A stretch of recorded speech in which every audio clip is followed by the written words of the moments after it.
friends, Lori here. I'm here to do the mid-year book freakout tag. I always do this in summer because I feel like summer are the months that I read the most. Because I'm off from work, I have no real obligations. This year I'm going to be traveling a lot over the summer. Like I have 3 trips planned in about a month, so I'm really excited for that. It's been a bit since I traveled, obviously due to the pandemic.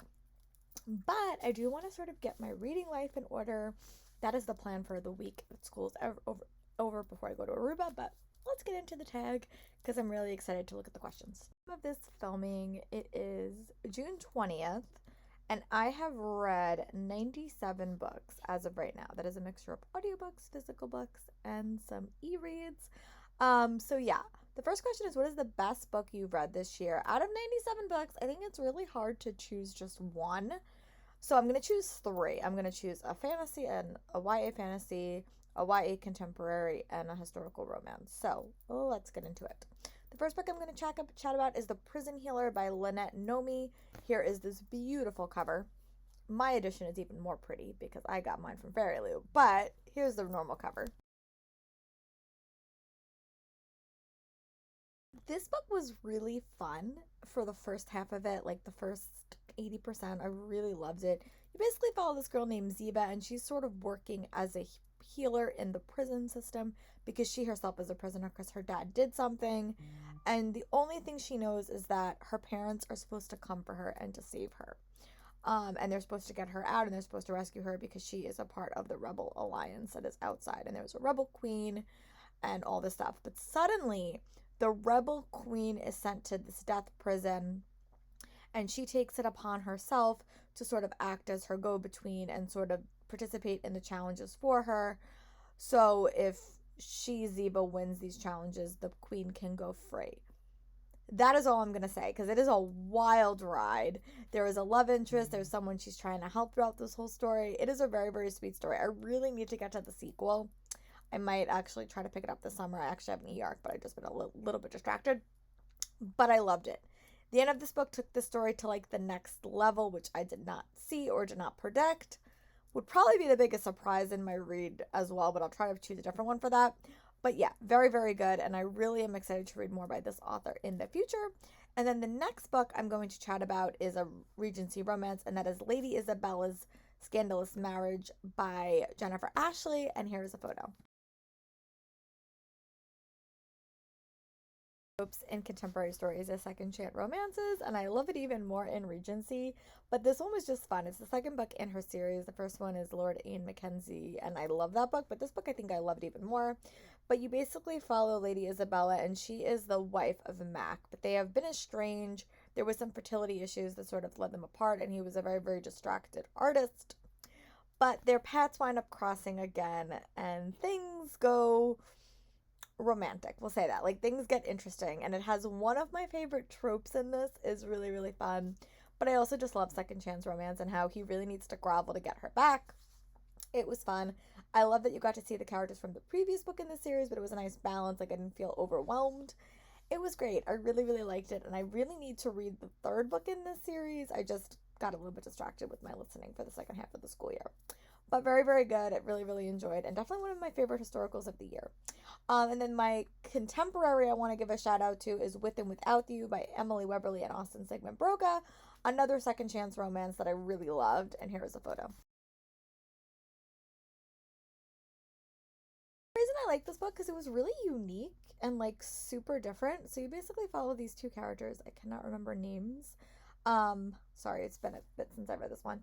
But you follow these 2 characters, and they sort of are going into their senior year, and the girl's sort of convinced that like she's been with her boyfriend for 3 years. She's sort of ready to break up and kind of have her free senior year and kind of see who she is as a person without her boyfriend. But then her boyfriend drops a bomb on her that he's moving to Arizona, and she decides to not break up with him and just sort of let their relationship fizzle out. So you sort of follow them over the course of their senior year as they're doing a long distance relationship. And it's only from the girl's point of view, which sometimes I struggle with, but this book I actually did like it because she really was going on a really, really big self-discovery journey, and the male lead really wasn't. I loved it. I thought it was great. I loved how it was structured. A lot of the book was just told like when they were together, but you did get some parts where you got to see the story like just from her point of view, and you got like email correspondences, and you can sort of feel the main character falling back in love with her boyfriend. I thought it was really, really fun. Like, I have loved mostly everything that this duo has written. I still need to read their adult debut. It's on my list. I think I got it from the library and then I got distracted.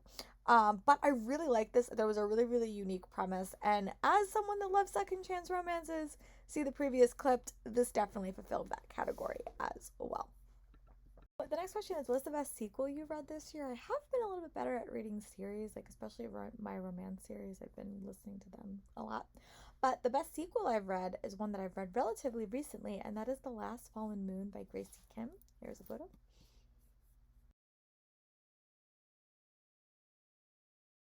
The sequel to The Glass Fallen Star by Gracie Kim. I read that last year, I think. I think I read it last year. And I loved it. I thought it was a delight. It was a Korean witch story. This is another Korean witch story, but it's set in a very different setting. I will say that. So it's very different from book one. Book one had a pretty big cliffhanger, like left on like a pretty big, like earth-shattering reveal, and like sort of changed Riley's life forever. And I think this book was sort of kind of recovering all that and sort of getting them back to ground zero. So it was a really different book, set in a very different setting, but there was some elements in the story that I just did not predict. It reminded me a lot of a certain Percy Jackson book. I won't say which one because it will give away the whole premise of the story, but there's a certain Percy Jackson book that this book reminds me a lot of. It was really fun, really enjoyable, and I'm so excited for book three that's coming out next year, I think. I just really love this series. It's definitely my favorite Rick Riordan Presents series. If you guys would like me to do a Rick Riordan Present overview, I've read most of them at this point. I'm happy to do that. I never got comments on these videos anyway, but if anyone does want me to do that, comment below and I will try to add it to my filming schedule for this summer. But yeah, so that's my favorite sequel. What is the next question? The next question is, what is a new release you haven't read but want to? This is super easy because I haven't been able to find it in any physical bookstore, but it is Love Decoded by Jennifer Yen. Here is a photo. Pride and Prejudice one last year about the baking competition, I think called Taste of Love or something. I like that one. I thought it was very, very fun. This one is an Emma Woodhouse retelling, which is my favorite classic. So I'm really excited for this one. I just haven't found it anywhere. I'm probably going to wait until after ALA and I'm probably just going to buy it because I want it and I just can't find it anywhere, like physically. I went to like 3 bookstores yesterday and no one had it. Supply chain issues, I am sure. But I really am excited for another Emma retelling. So hopefully I will like this one. It has to do with technology, so I'm really excited and hope that I get around to reading it soon once I have it in my possession.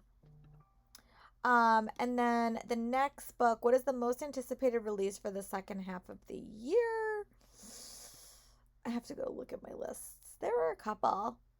I think for me, because Chain of Thorns got pushed, it would finally be The Final Gambit by Jennifer Lynn Barnes. I would say that was probably one that I'm really excited for, and it's coming out in September. So I'm going to say that, The Final Gambit by Jennifer Lynn Barnes. Here's a photo.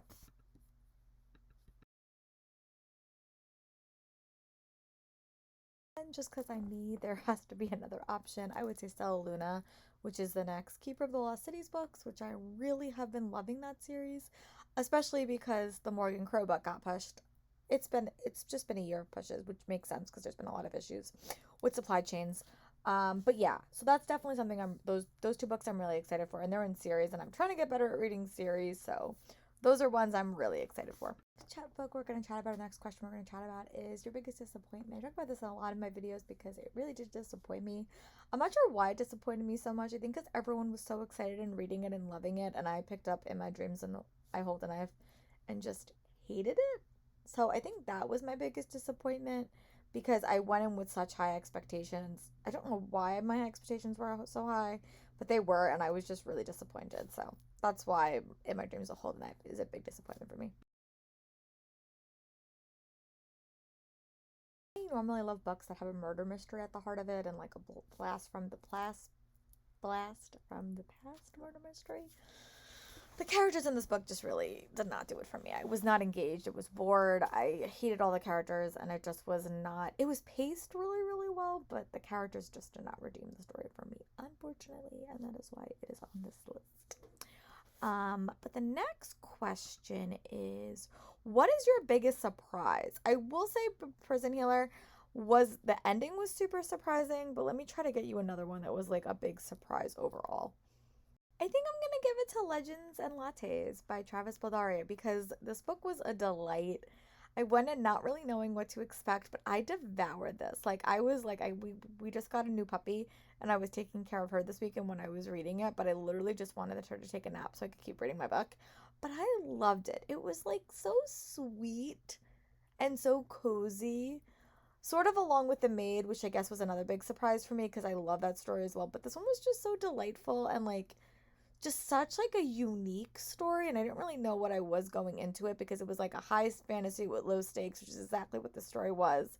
But it just put a smile on my face, and I think that that was a big surprise because I didn't really know what I was going and expecting, but it ideally was all my favorite things in a read, and that's why it was a big surprise. And I hope we get more set in this world because I really, really loved it, and that is why that is my biggest surprise. And here's a photo. So the next question is, who is your favorite new author that you've read this year? Hmm. One of them would probably be the author of Legends and Lattes because I liked his writing style quite a bit. Like it was really, really fun. So he would probably be on this list. But if I had to choose another one, it would probably be F.T. Lugans. So I'll put a photo of the book that I read by him here. It was just a super witty story and really, really fun. I liked his writing style quite a bit. It gave me like a bit of Brandon Sanderson vibes when I read The Alcatraz and the Evil Librarians. Like very, very tongue in cheek, very, very humor, very like, you know, inclusive and LGBTQ plus story, but it also was like sort of a Merlin inspired story. It was just really, really fun. And if I had to give you my new favorite Regency romance author that I've read this year, it would probably be Lorraine Heath. And I'll give you a photo of one of my favorite books by her. Lorraine Heath reminds me a lot of Julia Quinn because all the characters are super interconnected, and like I like stories like that because I like that you get to see their happily ever after sort of keep playing out, and I love that in the Bridgerton series. So I really have like I finished one series by her, The Scoundrels of St. James, where like you're following all of them, and now I'm reading another series by her that follows brothers, but the interconnected elements and how all the characters are sort of connected just make me smile because you get to see everyone again. So Lorraine Heath is probably the newest Regency romance author that I read this year that I really have enjoyed. I also have enjoyed Jennifer Ashley, but I think Lorraine Heath has topped it because I've read more books by her this year. The next question is, who's your fictional crush for this year so far? And I would say it's probably Robbie Cho from Once Upon a Cape Rum by Kat Cho. Oh, I really, really loved him. He was like a K-pop star, but like still a, a boy next door, but also like trying to keep his promises, and he was just delightful. I think he had a lot of like growth to him and a lot of layers to him, and like I like that we got both characters' point of views in this story.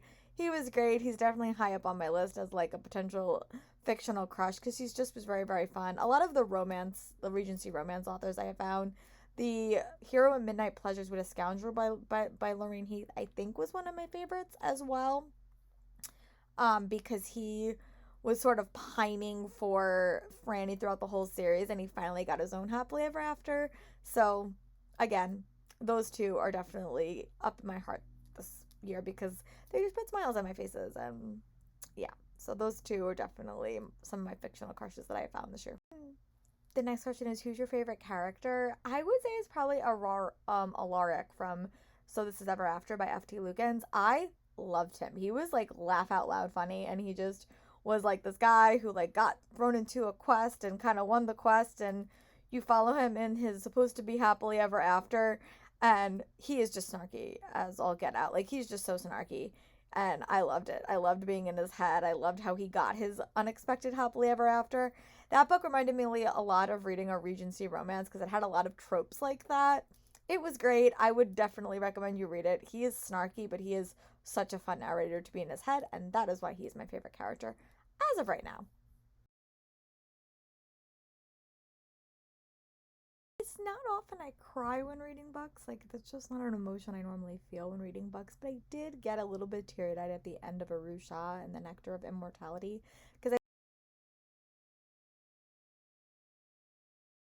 because I felt Ronnie Chashki did a really good job in this whole series, like sort of introducing us to everyone and just the way she did it. Like, you know, every book was sort of focused on a newer character, like a new Pandava sibling in some ways. And I just like that because I felt like by the end you like were really invested not only in just Aru but like everyone. And I felt like the last book, like everyone got their hero moment. There was a lot of moments where like, oh my god, are they all gonna survive? It was a very epic conclusion in a lot of ways, and I loved it. So I just thought that the way she crafted the story made it really easy to love all the characters and not just the main character, and that's hard to do. Rick Riordan does it very, very well, but she does it equally as well, and I just was really impressed, and that's why that book is on this list. And I definitely did shed a few tears at the very, very end, saying goodbye to these characters because I've been with them for 5 years and just a little bit emotional. I'm gonna stop talking about this book after this question, but I just have to give a shout out for a book that made you happy. Would definitely either be Legends and Lattes or So This Is Ever After, because both of those were just romances that just made. Not even, well, F.T. Lukens was definitely a romance, but Legends and Lattes just was a fun, cozy read that just put a smile on my face because it has so many elements I really loved, and it was like low stakes, and for someone that sometimes struggles with fantasy reads like that, that book just made me smile. Like it just put a smile on my face. I really enjoyed it and I'm very happy that I got around to reading it. So F.T. Lukens and that book were both just put smiles on my faces, and it just was a cozy read. And also The Maid, I will say, The Maid also put a smile on my face because it's a very, very cozy story as well. So you got three. So This Is Ever After, Legends and Lattes, and The Maid. So there you go. And The Maid is a cozy mystery as well that I also really enjoyed. This book very randomly from a friend, but I'm gonna say Prison Healer is probably the prettiest book that I got. She didn't want this copy for some reason. I don't know why she didn't. But I will just say that this hardback book of this book is stunning, and I am like so upset that I didn't have a Fairy Loot subscription at this point because I probably would have bought all these books. And I still haven't read book two, but very, very happy about this. So this one was probably my prettiest book of the year that I got, and it's just because of the hardback. The hardback is stunning. I love foil stuff, and I don't get a lot of collector's editions, but this book I'm very happy my friend gifted to me because I probably never would have had it, and it's so pretty. Definitely will be in my collection for a long time to come. The last question is always so hard. It's like, what books do you want to read by the end of the year? I do want to make some more progress on my Brandon Sanderson reads and read a couple more of his stories, and I also just want to read some more series and wrap up some series this year. That is going to be my priority for the summer while I have a bit more time on my hands, and also just get back into listening audiobooks in general. I've been a little bit distracted for the last couple of months of work. It's just been a stressful work school year. I think everyone sort of agrees it's just been a stressful year, and I've been just really, really distracted. I hopefully after this week have to do a lot of cleaning this week. I'm going to undercut a few trips in the next couple of weeks, but I really hope to just sort of decompress, listen to some audiobooks, and read. Thank you guys for watching this video. If you want to answer any of these questions in the comments, I would love to hear them, and I'll talk to you guys soon for my next video. Bye, friends.